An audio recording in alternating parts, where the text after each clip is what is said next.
everybody. Welcome to the Fin Factor. I'm Paul. And I'm Aaron. This is episode number 250. Nice round number. We talked about round numbers with scoring and whatnot. The 19 goal club, not a thing. Episode 250. First of all, I just want to say fantastic that we've made it this far. It's quite a lot of episodes. And we've got a bunch more that didn't actually get episode numbers from other such things that we've done. But anyway, I just thought it was pretty cool. We got a nice big round number there. Quarter century club. Yeah, how about that? That's not bad. Not bad at all. That's almost a career in the NHL. For a goaltender, that's a career in the NHL. Fantastic. Guys, we are here for the Draft Lottery, 2025 Draft Lottery, where for the second year in a row, the San Jose Sharks will be getting the best odds to pick first overall in the draft. Again, last year, picking first overall, getting Macklin Celebrini, who stepped directly into the NHL. You know, something about this year's draft, there doesn't seem to be a generational, quote-unquote, talent, right? But there is a consensus number one, I believe, in Matt Schaefer, the defenseman. Yes, I agree. And I think it took him a while to get there because he started off injured, I believe, in the season. So he kind of climbed the ladder towards the end there and has been pretty much the consensus pick, I'd say, since the New Year's break. Roughly. Okay. And Misa, I think, is probably the number two kind of consensus. We'll see what teams will do because I think it is kind of wide open to me. Like, I think, obviously, Schaefer, I think, would go number one, but we might see, I mean, could be the Sharks, could be whoever wins the first overall pick. Maybe they just trade down and we're like, we don't need a defenseman right now, or we don't need that. And we'd rather take the haul that's coming our way from other teams. So this draft is not like the last two drafts, I would say. And, I'm still of the mind that I don't think Chicago, even if they won the lottery, I don't think that they would take Schaefer. I think that they need somebody to cure Sad Bedard. And I don't think that's coming from the blue line. I think that's coming in the form of a line mate.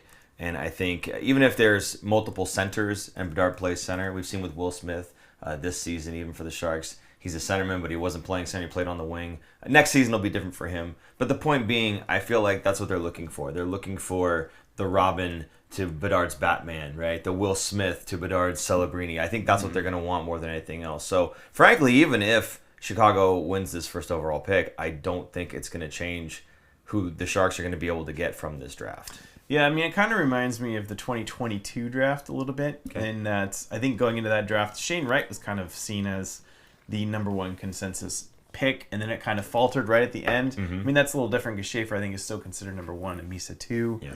But after that, it's just going to be kind of all over the place. So, all these expert picks of who's going to go where at what number is just going to get thrown out the window.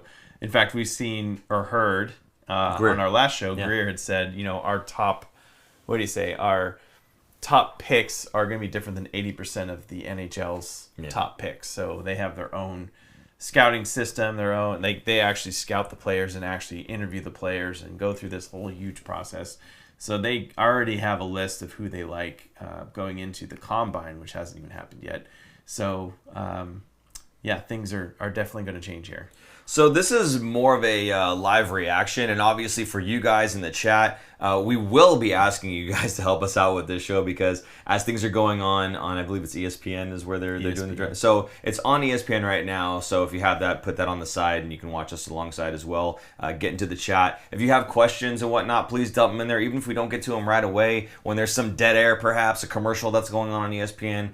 Give us some more things to chat with you guys about, even if it's not draft related. In fact, to beat off walls. Definitely don't do that while we're waiting. But I think in the chat we've got one question already. I think is what it was that said not draft related. Who is it? There you go. Hey boys, not lottery related. Y'all hear about Eklund incident? Thank God he's okay. Yes, Taylor. Thank you for your comment there. Absolutely heard. He got a cut on the wrist there, but see it. There's no. I didn't bother to look for it. No, it was. I just heard, and I'm like, that's good enough for me. I wouldn't say it was super graphic. Okay, but you see, he's up against the boards behind, or players behind the boards, behind the goal, not behind the boards, on the boards behind the goal, and his skate kind of pops up, and Eklund skates by, and you see him instantly kind of look down, and panic, drop his glove.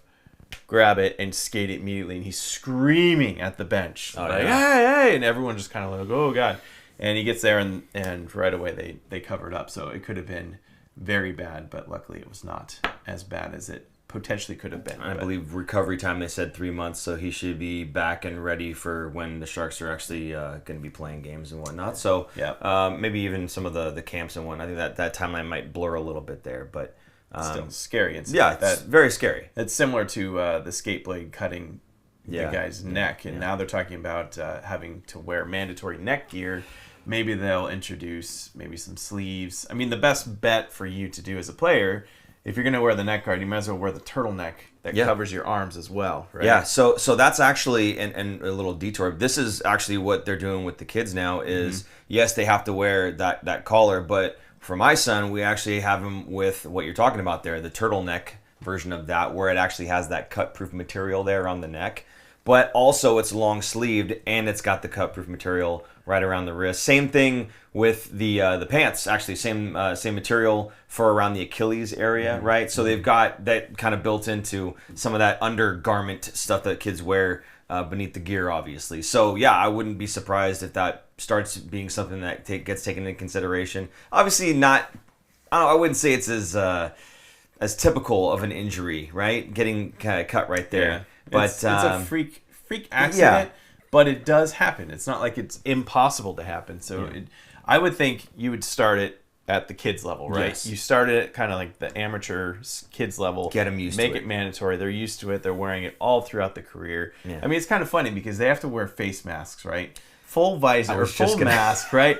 Up until they get to the NHL, and then it's kind of like, well... Yeah. Even the OHL, it's not mandatory for them. So, well, I'm not sure about that. But, I mean, if you think all the way back, right? Doug Wilson era, they didn't even have buckets. Yeah. And then they grandfathered those people in when they made the rule you have to wear a helmet at least, right? Then it became you have to wear the visor, at least a half shield, right? Yep. Anybody coming in after that date, whatever it was, has to have that on. Anybody who was wearing it beforehand, you're grandfathered in. You don't have to wear the visor, right? Like Joe Thornton was one of the last ones, right?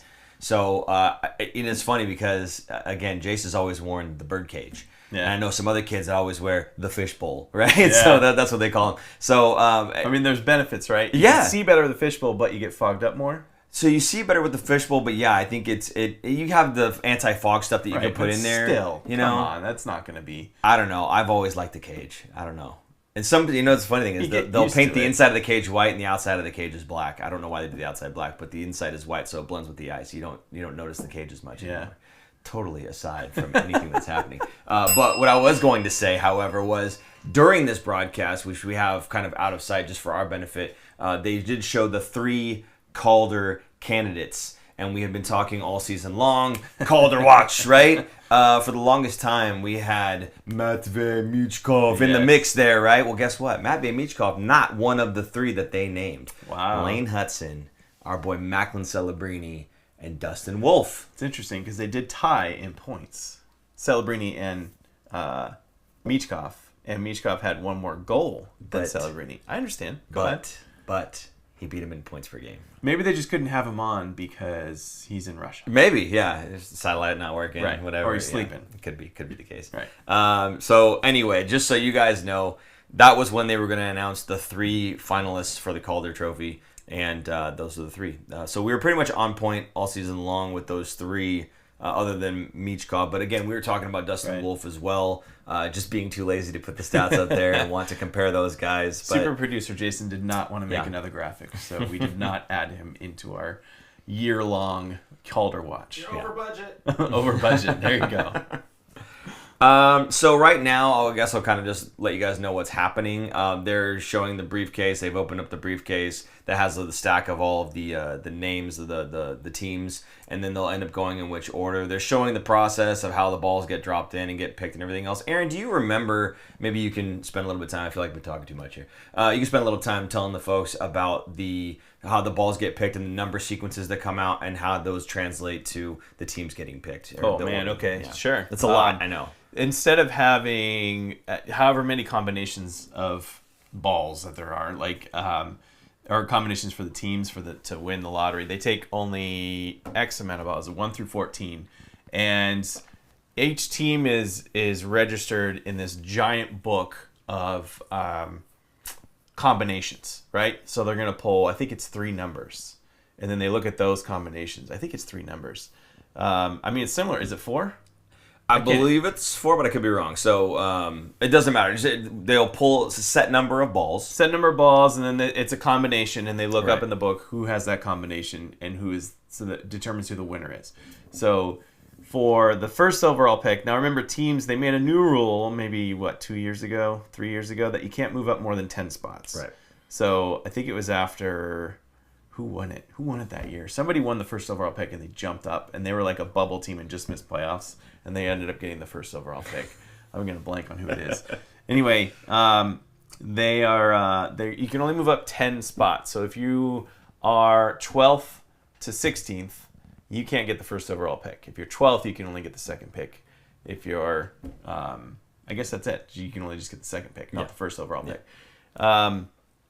So here we go. They're going to start calling the balls right now, or they just put them all in and they're pulling them out. So last year they did this behind closed doors in a room. They had the combinations already figured out. They had the order already figured out, and then they came out and just announced. Right now, what they're showing on ESPN is the actual machine with the balls bouncing around as if it's the lottery currently.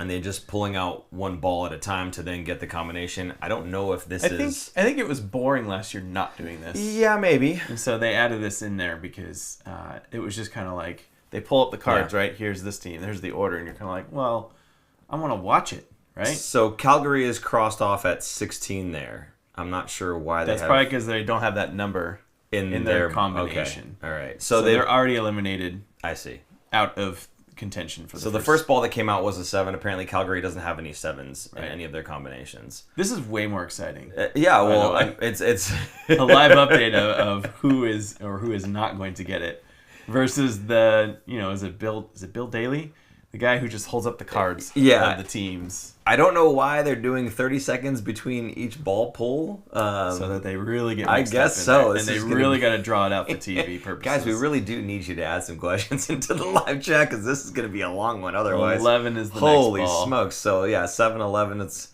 the 2 balls picked. And let's see if they actively do. A lot of teams. They actively do show if they're eliminating teams or not. So all the way up to number 12 got eliminated. So Calgary, Vancouver, Utah, Columbus, Detroit are eliminated now for that whatever pick they're doing here. Yeah, for this pick.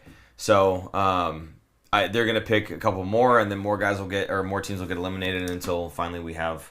Joe wants to know, what number do you prefer for the Sharks to get?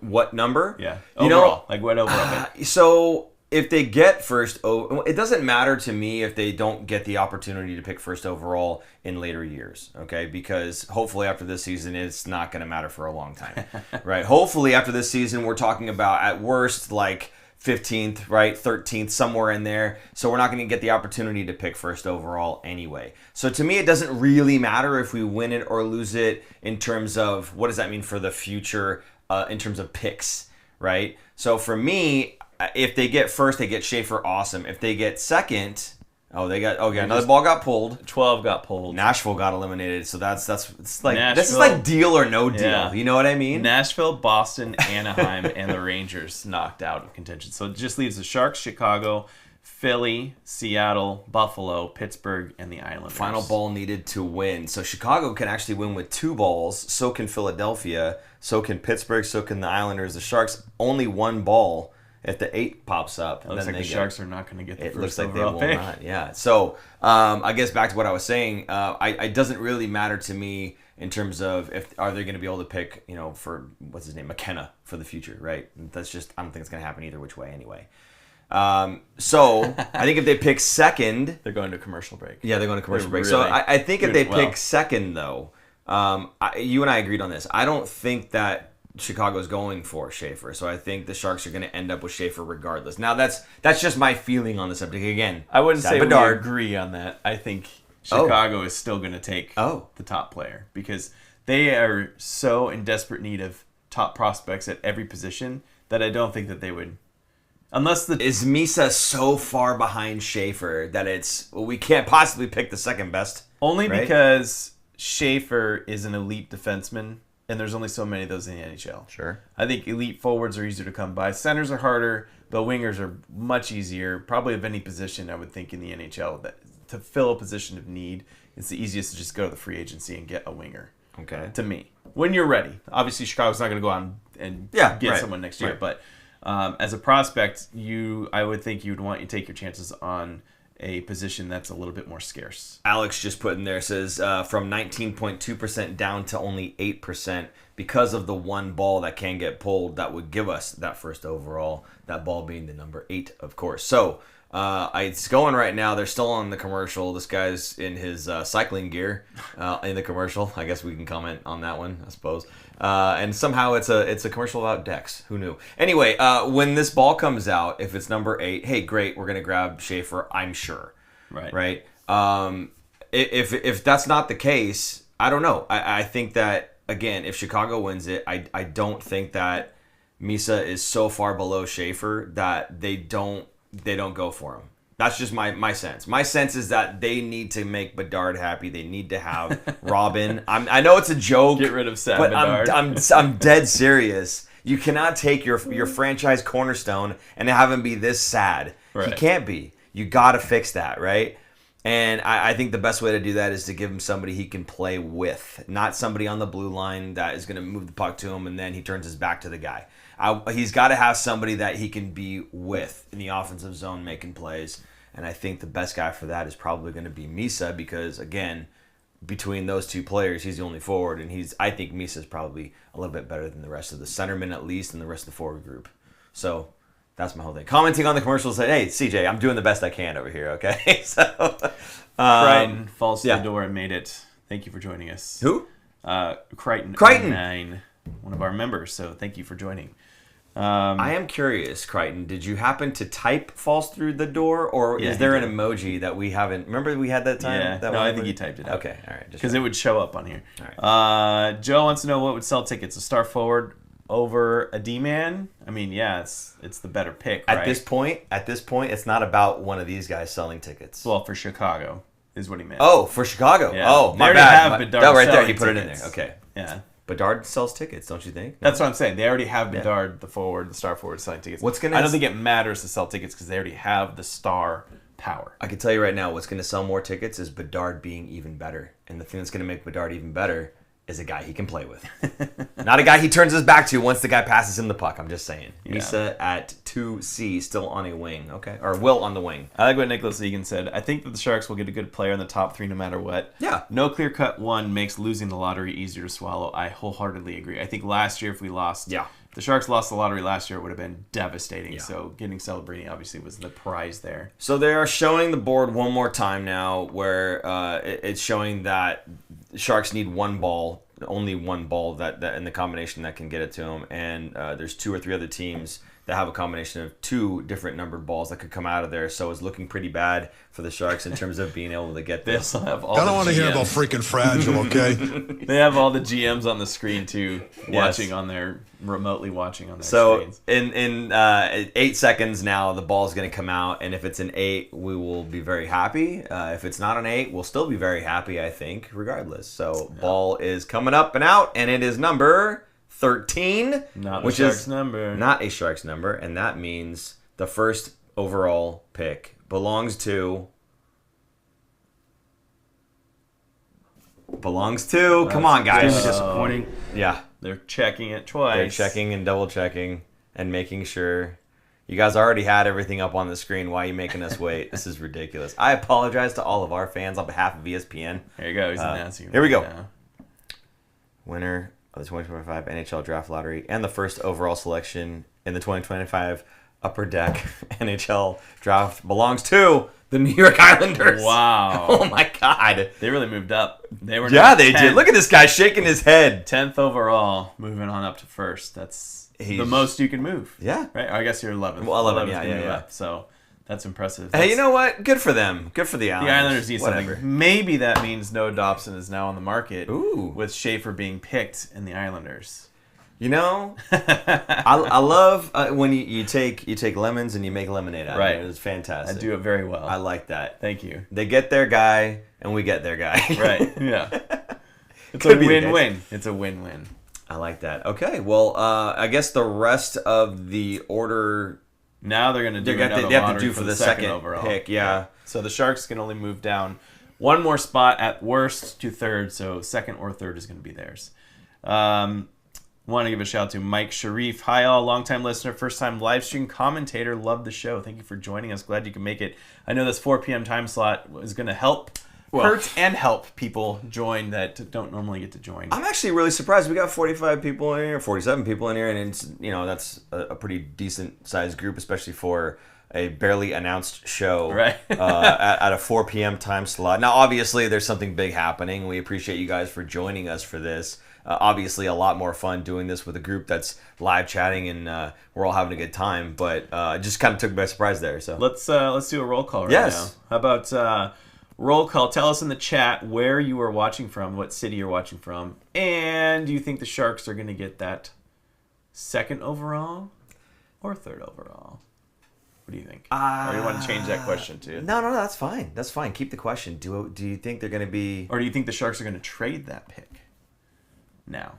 Now that it's not Schaefer, or now that it's not the 1st overall. Buddy, you just got done convincing me that they're going to get Noah Dobson. It doesn't matter. We've accelerated the timeline by New York Islanders. I would be very happy to get Noah Dobson. Isn't that hilarious when you think about it that way, though? Yeah. Instead of getting a really good defenseman, like that will be very good in the NHL, you could potentially just take their really good defenseman, and they're fine with it because I'm fine with it. I don't know. Anyway, do I think they're going to stay? Here? I'm sorry. The Islanders going to do a mini rebuild here. I mean, retool. Why not retool? Noah Dobson is 25 years old and an RFA. Whoa! Live from Seoul, South Korea. There you go. Welcome. That's fantastic. You have to tell me what time it is in South Korea. I don't know what time it would be because it's 4:00 here. Is it super early in the morning for you, I guess? Yeah. Rochester, New York. Brian, thanks for joining us. Appreciate that. So what do you think? What do you think about them getting the 2nd or 3rd overall now? I think it depends on what the haul would be if somebody really wanted to move up and pick Misa.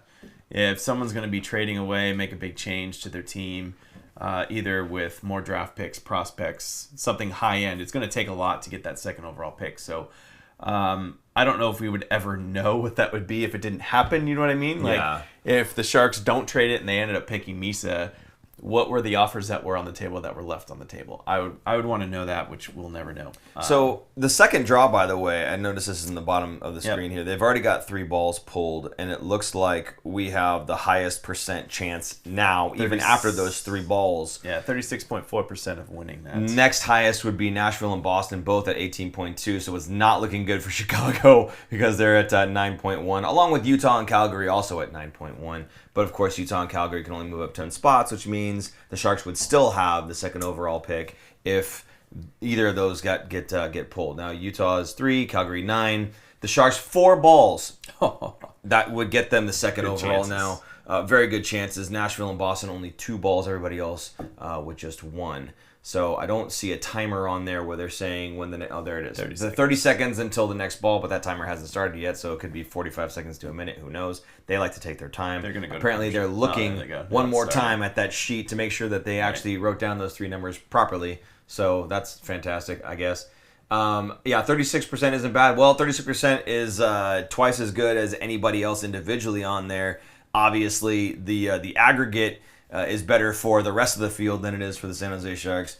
But I don't know. I think if they get that 2nd overall, yeah, sure, you could take Misa. I do think that raises some question marks for me about where does Will Smith slot in? Does he become a winger? They have him. They're saying they're going to put him on center. If it doesn't work out again early in the season, do they put him back to the wing?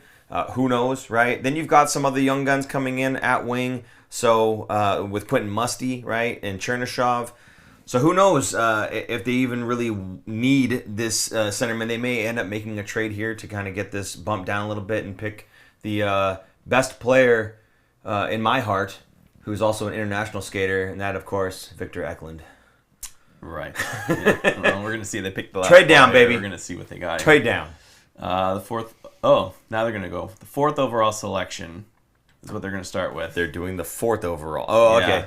So San Jose is the 2nd overall. Utah gets the 4th overall selection. That's cool. So Utah must have won to move up from 14 to go to number 4. Fantastic. Yep. Good for them.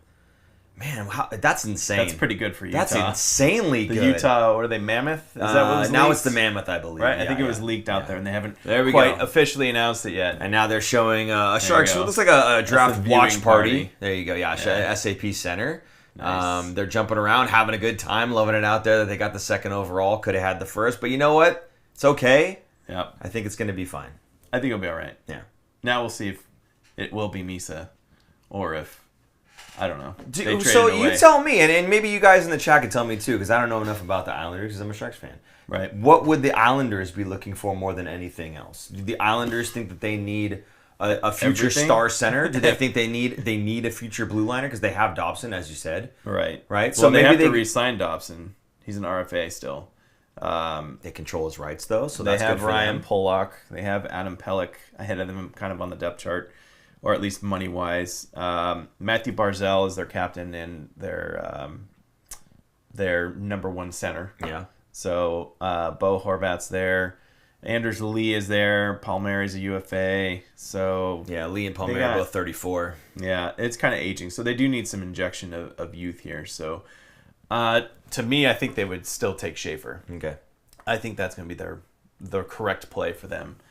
Utah's actually 4th overall, Jason, not 3rd overall. No third yet? No, No, third yet. no. They So haven't announced it yet. they won the lottery for the second overall pick, but because they can only move up 10 spots, they went from 14th to 4th, which of course means San Jose is locked in at 2. I don't know why they didn't bother on the broadcast. They didn't bother putting the rest of the names in the spots where they're supposed to go. I can't imagine there's any way for anybody else to shuffle around though. Now that the Sharks have the 2nd, do they do the lottery for the 3rd? I don't believe there is a lottery for the third. There's only 2 lotteries for 1st and 2nd. That's why Yeah. you can move from 1st to 3rd. Because only guess 2 so. teams would bump you out. So I don't know on the broadcast why they didn't. But the order, as Super Producer Jason is putting on the screen here, it should be number 1, Islanders, number 2, San Jose, number 3, belonging to Chicago, number 4 is Utah, and then number 5, Nashville, and the rest of that list minus the teams that ended up winning in the lottery. So that's what it should be. They didn't put that up on screen. I don't know why. Maybe there's something else going on there, but that's what it should be. So anything else to add here? I know with the list, we keep talking about kind of the same guy, like Schaefer, and then we talk about Misa. Porter Martone was another guy that was up in that top 4 conversation. Seemed to have fallen down the chart a little bit. And then the other one was Hagens. Yep. Hagens, Jumped. Boston, to was it 3rd, Boston apparently. College or Boston Uni? He's a Boston boy Boston either way. College. Boston College. It would not have been at all surprised if the Sharks got bumped down to number 3 and he was like, you know what, I need another Boston guy on this team. Let's do it, you know? So, I don't know. No, I can't. Well, I don't know. They're not I going to don't reach know what that they far. would do. They're not going Yeah. to reach that far at 2. I mean, Greer likes his centers, so Yeah. I'm sure Misa is going to be just fine unless there's some kind of big trade offer that's going to come in. So we'll see. We'll see what happens, I guess, in the next before the draft, Yeah. which is June. Oh man, I should know when this is. I think it's the end of June. Towards Yeah, it's the end of June because July right? 1st is free agency and they usually have it right Right. before free agency. So. Yeah. So we will, hopefully, we haven't talked with the Sharks yet and finalized things, but we should be at SAP Center. I'm imagining they're going to be doing a viewing party at the SAP Center, which they've done the last Few years. 2 years Yeah, now. yeah. Yeah. And we were lucky enough to be in there and doing a show from SAP Center. So if you are local and you're going to be around town for the draft, we will be set up somewhere and we'll let you know when. Yeah. But yeah, that's exciting for the Sharks to be 2nd overall. At least they didn't lose twice, right? They only lost once for the 1st overall pick. Now, here's the other takeaway from this, and I said this at the beginning of the show, or more towards the beginning of the show, was that, you know, even if the Sharks don't get first, you know, it's not so bad because, you know, of I think Chicago's not going to take him anyway, but that didn't end up happening. But what was I going to say now? There you go. I They forgot. filled everyone Oh, they in, filled it right? in? Okay, Yeah. there it is. Yeah, so they filled it all in. So, yes, Chicago is number 3. Somebody had mentioned. Nashville, Philadelphia. From the top, Islanders number 1, San Jose 2, Chicago 3. Then it goes Utah, Nashville, Philadelphia, Boston, Seattle, Buffalo, Anaheim, Pittsburgh, Rangers, Detroit, Columbus, Vancouver, and Montreal from Calgary. That's how that draft order goes. So you don't have to put all that up if you don't want to, but that was everything Just there. drag them all in. Yeah, just- Isn't it super easy? So from Philadelphia down, it's the same? Basically, yeah. yeah. Aside from the teams that won, so Islanders and Utah. So you'd have to omit them, but everybody else is in the same order. Yeah, he's working on that over there. But anyway, Who was the last 2nd overall pick by the San Jose Sharks? 2nd overall pick. Yeah. Marlowe, wasn't it? Yeah. Not a bad player, right? Yeah, not bad. They're going to be adding a very good player. Not bad. Potential Hall of Fame. Yeah, well, let's pump the brakes. Potential. Anybody's potential. Pavelski was picked pretty late. He's I'm saying Marlowe. Yeah. Is a potential. Oh, Hall of no, Famer. there's no potential there. There's no potential. He's in. I didn't mean Misa. I was going to say, dude, you're jumping weird. No. Oh my god. Yeah. So, but I guess what I was saying earlier, I'm trying to remember now, because what I was saying was that the winning twice in 5 years thing, we'll be eligible for that for the next couple of years, but we're not going to be that bad of a team anymore. It wouldn't have mattered anyway, because the Sharks had first overall pick. They were slotted to be first overall pick. It's only if you move up in the lottery. So, for instance, just today we saw the Islanders move up. Okay. Now they can only move up one more time in the next 5 years. So the Sharks still actually have eligibility to move up twice. So if they finish in the top 10 the next 5 years, they could still get bumped to first overall. Okay. I thought it was just if you win the lottery. No, they didn't win the lottery. They just kept it, and the other team didn't win. Okay. That's what, for last year when they won for Bedard, they won. That just meant that they got to keep their pick. They didn't move up. So you only get kind of penalized or whatever if you move up, which the Sharks did not do. Calgary is actually Montreal because it was Calgary's picked up, traded to Montreal. But you got it, you're good. It's Don't close worry. enough. He's giving me faces. Samsonite. So close. Why did they put an asterisk? Yeah, I know. Okay. By the way, if you guys didn't hear it at the top of the show, yes, the 3 Calder finalists, once again, Lane Hudson, Macklin Celebrini, and Dustin Wolf. Matvei Michkov, not in the running, not in the final 3. Let's talk about that just a little bit, actually, if you don't mind. We've talked all season long about how Lane Hudson just basically has a billion assists, but he's not doing too much defensively necessarily, and he's certainly not doing anything in terms of goal scoring. He seems to be more of a secondary point gatherer than anything else. I don't want to diminish it too much, but that's essentially where the points are coming from. They're coming from power play more often than not. They're coming from secondary assists more often than not.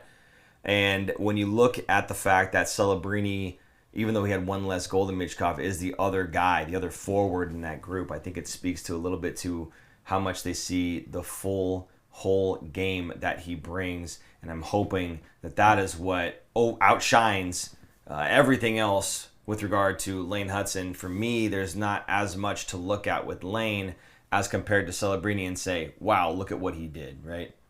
Yeah, I mean, Lane Hudson is going to be an excellent defenseman, offensive defenseman in this league, and there's no question about it. But Celebrini, to me, is just more of a total package. When Lane Hudson is getting beat defensively, Celebrini is kind of rarely getting beat defensively. Granted, he's a center, but he tracks back and plays 200-foot game, so he is doing a lot of things that a lot of 18-year-olds are not doing. And don't forget, Lane Hudson is older. He's a couple years older than Celebrini. So he's 21? He's either 20 or 21. He might have turned 21 during the season. Okay.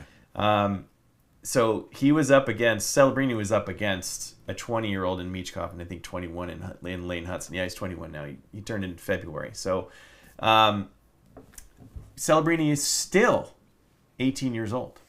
He has not turned 19 yet. That's he's what about gets to, me. but he's still, like, the entire season he plays as an 18-year-old. It's absurd what he did for being that young. It's absurd what he did in the NCAA last year as a 17-year-old freshman, a very young 17-year-old freshman. Yeah. So to see what he did this year in the season, and I'm glad the league recognized that, because I guess they went off of points per game, right? He kind of beat out Michkov there. He finished with 0.9 points per game. Michkov was 0.79 and Hudson was 0.8. Yeah. I would think Wolf would have had a stronger case had they made the playoffs. Oh, yeah. And he got to that 30-win plateau, or one or the other. You know what I mean? Yeah. How many did he end up with? Do you know how many wins? Was it 28 or 29? I'll have to look it up. I want to say it was 26. Only 26? I could be wrong. 29. 29. Okay, it's close. See, 29, trash. If it was 30, instant Calder. 29 wins and 53 starts. 53 starts is a good number for a rookie. That's impressive. Totally joking, by the way. Dustin Wolf, fantastic. Gonna have a fantastic career as well. And 29 wins to me, just as good as 30. I mean, a lot of it for a goaltender is the team that's playing in front of you, and he willed them along the entire season. So good on him. I hope he doesn't win, but good on him anyway. I mean, we're fans of him anyway. He's a Gilroy boy, and I'm sure he grew up as a Sharks fan, so I don't mind if he were to win. Why would you want to trade for Hudson? We just got done bashing him. I don't think Hudson would fit into the Sharks. Greer's vision of the Sharks. Probably not. Too small. We already have Cagnoni. It's kind of the similar size and offensive minded. Obviously not going to be as talented as Hudson, but we have the Sharks already have a smaller defenseman that's offensive minded. Yeah. And I think to trade for Hudson that would cost way too much in terms of the return. So no, not worth it. I'd still rather have Celebrini. I'm calling it now. Up? Celebrini wins Calder. If he doesn't, I'll buy you each a Little Caesars pizza. Oh, Frank, thank you, buddy. Appreciate that. Yeah. Pizza emoji now. Pizza emoji? Pizza Yeah, emoji. I'm getting that right. Yeah, okay, there you go. He's going to make a pizza emoji thing that flies on the screen now. Aaron, what else do we want to talk about? Is there any questions or comments or anything that we wanted to pull out from the live chat? I know we asked you guys to throw some questions in there for us to talk about. I thought this was going to be a full-blown hour broadcast, and they were going to draw this thing out, but good on you, ESPN, for getting to the point. They did it for half an hour, and now they're going back into the playoffs, so good for them. I mean, they have a game coming up at 5 o'clock, so it's their pregame now. But they have ESPN, ESPN2, ESPN 8, the Ocho, right? The Ocho. So I think that's actually a thing. I think they actually did. I wouldn't be surprised. I mean, just absolutely freaking embarrassing. Anyway, yeah, so any other comments to pull out? I'll post one more question. Do you want the Sharks to trade that second overall pick, or do you want them to take, assuming that Schaefer's going first overall, do you want them to take Misa? So if Schaefer's off the board. If Schaefer, let's consider Schaefer off the board. Yeah. Would you want the Sharks to pick Misa or trade that pick away? What would you want? You don't want my answer on well, this. What would be? You really don't want my answer. What on would this. be what would make you happy in return? Like, what would be if there was a trade? Like, what would be okay for the return to be to make it? Okay, so let's assume that we're trading it. What's the return? Is that what you're saying? Yeah. Okay, so I trade for probably who can we get the list of teams one more time in terms of the order that they were in? Just so I can see. Yeah, there you go. So I'm trading it to, I don't know, maybe Boston, Seattle, Philly, Buffalo, somewhere in there. And I'm getting the best haul that I possibly can out of those teams available there. And I'm going straight for Victor Eklund. That's what I'm doing. You know, it's funny. I'm looking at the final rankings. I mean, obviously these are rankings, right? Yeah. Everyone has different rankings. Yeah. The NHL's actual draft prospect rankings. Okay. Eklund is not on here. No, he is. He's just international. Oh, is that what Because I'm they're looking at? stupid, and they do it as North American skaters and international skaters. And guess who's number 2 of international skaters? International. I was like, I cannot find him. And this how is did he trash drop too. That far? This is trash too because midterm rank had him at number 1, and Anton Frondel was number 2, and then they flipped it on him, and I'm like, no, I'm sorry, but no. Why can't we just get this together in one list? I know, right? Really it's stupid. so stupid. I don't know why they do this, Yeah. but it doesn't matter. So of the North American skaters, They're however, teammates too. yeah, Yeargarden? Is that how you say it? Yeargarden. Yeargarden. Yeah, Eklund played for Yeargarden. There's a third guy, Eric Nielsen, also on there from Yeargarden. Oh, really? Yeah. Well, and he's number 6. Or sorry, 7th. assuming they all play together and they're all very good. Right. So there you Yes. go. No, I wouldn't mind having either of Anton Frondel. And don't forget, the Sharks do have Edmonton's pick, right? Yes. So they have another first round pick Yes. in this upcoming draft. So we're all hoping for Edmonton to get knocked out sooner than later. As soon as possible. So it's a higher draft pick. We've already lost, I think, 8 spots or whatever Yeah. it is because they advanced. Yes. So we're. I was very disappointed. I wanted the Kings to beat them so bad. But again, I'm remember, not a Kings fan, but I wanted them to knock them out. but remember, again, you could package these things up, right? You could take that second overall. You know it's a second now. And you could take the Edmonton Oilers pick as well. You could package those up, get a really good player, and a lesser draft than the second overall, obviously, because you're not going to get the first from New York. But you could package that together and get there, right? Again, I know it's kind of a bit of a joke, but frankly, I think having Eklund as the brother on the team, and I've seen the energy he brings when he played World Juniors. he stood out way more to me than Anton Frondell did. His energy, the way he was buzzing out there. I always complain about Will Smith not having the juice, not having the jump, move your feet. William Eklund's got that. Victor Eklund's got that as well. That's gonna be hard. Well, I mean, it's not. I wasn't I'm wrong. not gonna lie, it was a lot last month. And Look, hey, either way, I wasn't wrong. William Eklund's got the juice, okay? But Victor Eklund, again, same thing. These two guys playing together, they're brothers. The last time we saw brothers playing in the NHL at a high level was the Sedin twins, and I think that turned out pretty well. The Hughes brothers and the Hughes New brothers, Jersey. sure. Yeah. But look, stop proving me wrong here, okay? But what I'm saying is I would love to see them together. I think that not just having two really good players together, but the fact that they're brothers, I think there's a little bit of a multiplier there in terms of the chemistry, in terms of how much they're going to be able to turn things offensively, right? How much they're going to push each other. I think there's a little bit of a multiplier there because there is that family bond. And I think you're going to get an even better player than what you would if Victor Eklund was on any other team without his brother on it. That's my point. I think he's going to get elevated just a little bit more as well. And I'm dead serious. I would love to see the Sharks grab him in some way that doesn't totally decimate, the value of whatever you're trading to go get him. But I would like to see them move down a little bit and pick him up, whether that means the second overall is completely gone and we have to just jump down, or there's some other part of a package of sorts that goes that direction to pick him up. I would love to see him on this team. Malachi Shark, whatever we do, I think Eklund is better because he's a dog. I think Frondell benefits from Eklund. Look, Macklin Celebrini, William Eklund. When the two of them were on the same line, it was magic. Okay, they separate them because you got to spread the magic. It's Disney over here, all right. But when they're on the same line together, my God, the two of them play such a similar game, so deceptive, so fast. The dog, as you just said, right? And when they're together, it's just magical. Now you add a third guy, the brother, into that mix. For me, you just can't go wrong. Like, to have those types of players. That we talk about Greer's guys, and we always talk about the guys that are bigger. Victor Eklund's only, 5'11", 160-something pounds, 180 pounds, whatever he is. He's a small dude. I'm telling you, it's not going to matter. This guy has no fear when he plays. He attacks people left and right, the same as his brother does, the same as Macklin does. And that, to me, is Greer's guys. The guys that are willing to put those work boots on. Doesn't matter how tall you are. Doesn't matter how much you weigh. He's going to go out there, and you're going to have to deal with me, right? Those are the guys that Greer likes, and I think this is one of those guys. And he's skillful. And he's very skilled.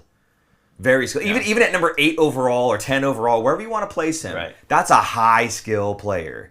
Peter St. John was saying earlier that they should trade that other first-round pick, Edmonton's. Yes. And pair it with a second-round pick to move up in the draft. I just don't think it would be enough. I don't think that's enough to get you all the way to where Eklund is, but if you're not worried about that, you just want to move up higher in the draft. Maybe there's a guy at 15 or 18, somewhere in there that you think, the Sharks think, hey, this is one of our guys on the board. If we get to this area somehow, we'd like this guy, then sure, maybe that's what they'll end up doing. But in terms of getting to where I want us to be, I don't think that's going to be enough to put us in that spot.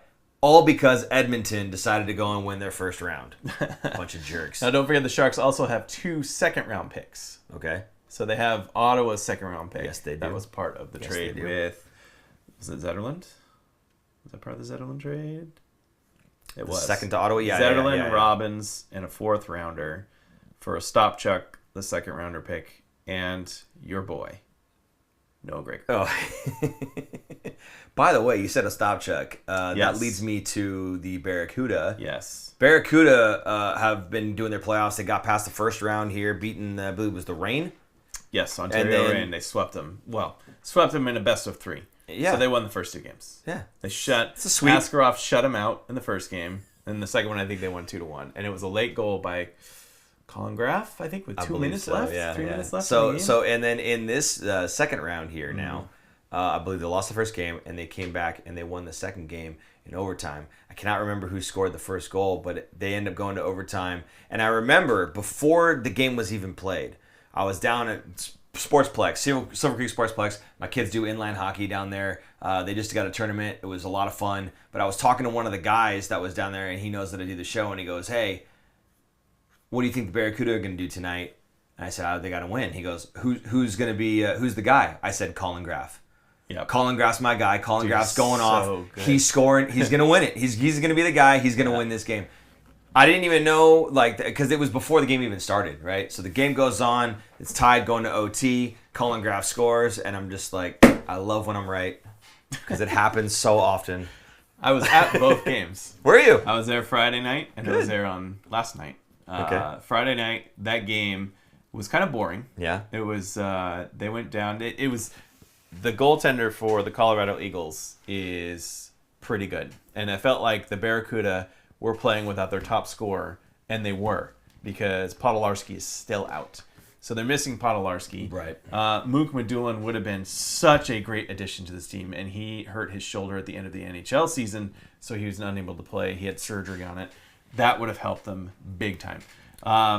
But they just had no offensive punch during most of the game. Yeah. But at the very end, they came back, and they were down 4-1, and they came back and scored 2 to make it 4-3, and then they had their goalie pulled twice, and they gave up 2 empty netters. So 6-3 was the final. It sounds worse than it was, but it was actually very close, and it was sold out crowd, so it was a great atmosphere. People were going crazy.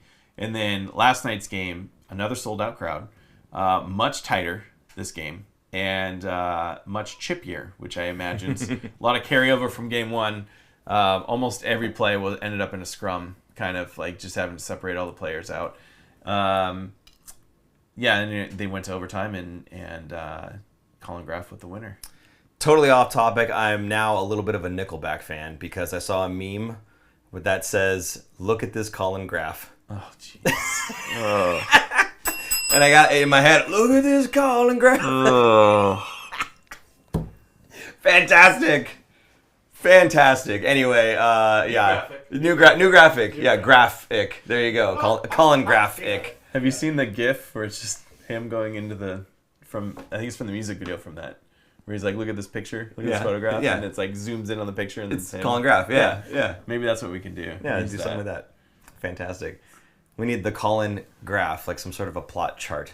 We'll figure something out. It'll be fun, and we'll do it for you guys. Stupid. So stupid. It's what we do on the show. We have fun, right? Come on now. The viewers are dropping. Are they really? No, they're tanking. They're tanking. I'm out. Got beat off walls. Talk about Nickelback on a Shark Show. You're done, son. Okay. Anyway, guys, I think we'll go ahead and wrap this up. Again, in summary here, the callback what? Calder? What? Waiting for Calder announcement? No. So there is no. They finalists. announced the finalists. So wrapping up, we're gonna recap kind of what we just did here. They did announce the final, the 3 finalists for the Calder Trophy. That is best rookie in the league, and that was down to Macklin Celebrini, who I'm naming first because forget the rest. Lane Hudson and Dustin Wolf. So hopefully Macklin gets all the credit he actually does deserve and wins that. But you know how East Coast bias is. It's okay. He'll still be the best rookie in all of our hearts, so that's fine. As far as the draft lottery, which is what everybody came here to see, the draft lottery went something like this. The New York Islanders somehow, out of left field, winning the number 1 overall pick. There it is right there. The San Jose Sharks maintain their position, sticking to number 2. And then Chicago, same thing. Everybody else gets bumped down 1, aside from Utah, who, again, I don't know how they win this one, and 14th, going up to number 4. Good for them. Fantastic. But, San Jose Sharks will be picking 2nd overall in the draft. We imagine that Schaefer will probably be gone, unless the New York Islanders like Dobson so much that they just want Misa instead and leave Schaefer for us. I wonder if there's going to be any conversations going on between Mike Greer and whoever's at the helm in New York. I wonder if Mike Greer is going to threaten him with an offer sheet. Noah Dobson. Yeah, I would. Yeah. Kidding me? Yep. Oh, man. Anyway, so those are the 2 main things that happened there. And then, of course, just recapping with Barracuda, they are tied in their series 1-1 in the second round of the Calder Cup playoffs. Going to Colorado for games 3, 4, and 5, and it's a best of 5, so that will be the end of it at this week. They are a viewing party at, was it Calder's? Or not Calder's. Calder's. Is that what it's called? Oh, God, what's it called? The Logitech guy. It used to be Stanley's. Yeah, Stanley's. Thank you. It used to be called Logitech guys. What's it called now? Sharkside San Jose. Yeah. Yes. I cannot lie, it was, a lot last, month. I was going to say, we didn't even get the video on that one. Stanley's. Yes. They're doing viewing party at Stanley's. Okay. So official viewing party if you want to go watch the games. Because it is on AHL AHL.TV or something like that. Yeah, it's something funky. Okay. So, yeah, don't have a subscription. In any case, guys, thank you so much for joining us here. Aaron, is there any last second comments to pull out? Any last little bit thing here? Just Beat off walls. Eklund Celebrini is like saying Zetterberg and Datsyuk. Yeah, I saw that. And you know what? both I have certainly skill. hope you're right, Oscar. Yeah. 100%. That's That'd a be good fantastic. one. I like that one. Oh, Flow Hockey. That's the name of it. Thank you, Peter St. John. That's the name of the site to watch the AHL. Oh, okay. Games. Flow Hockey. Flow Hockey. All right. Well, there you go. All right, guys, I think that does it. So, again, I appreciate all of you guys jumping in the chat here. If you've enjoyed the stream, please hit the like button. If you're not subscribed, please get yourself right in the head and click that button. And then we'll go ahead and ring that bell so you know when we're going live. I hate getting beat off walls. Yeah, me too, Peter St. John. I got to sit next to this the whole time. Anyway, again, guys, really do appreciate you being here. You made this a really fun stream. This is actually a short show, so you can't get mad. If you'd like to support the show, you can do that a number of ways. One, visit the website, thefinfactor.com. Check out any of the merch we have for sale. This hat is there if you like it. It's the exact same thing, and you could be rocking one too. Also, you can tip us on Venmo at the Fin Factor, or you can use the super chat function, put any sort of comment in there. We'll go ahead and read it out on the show. We'll have to do it next time because we're out of here. But normally, we'd read it live on the show. Make sure that your comment gets heard. Aaron, last comments. If you are watching this post live, you can also add in the comments where you're watching from. We'd like to see what cities everyone is at. So that's pretty cool. Seoul, Korea. Yeah. That's awesome. that might be one of the farthest ones we've ever had. I know we've had Taiwan, we've had Australia. Yeah. But Seoul, Korea is pretty out there. It's pretty far. Appreciate you jumping in there. Guys, for super producer Jason, I'm Paul. And I'm Aaron. And we will see you guys When we see you. whenever we see you. Bye-bye. Bye. Thanks for tuning in. If you like this episode, check out our other content, especially interviews. You can interact with us directly through social media at The Fin Factor and on Instagram at Fin Factor. And don't forget to join our live streams on YouTube. Visit our website at thefinfactor.com, where you'll find all of our episodes as videos or podcasts. You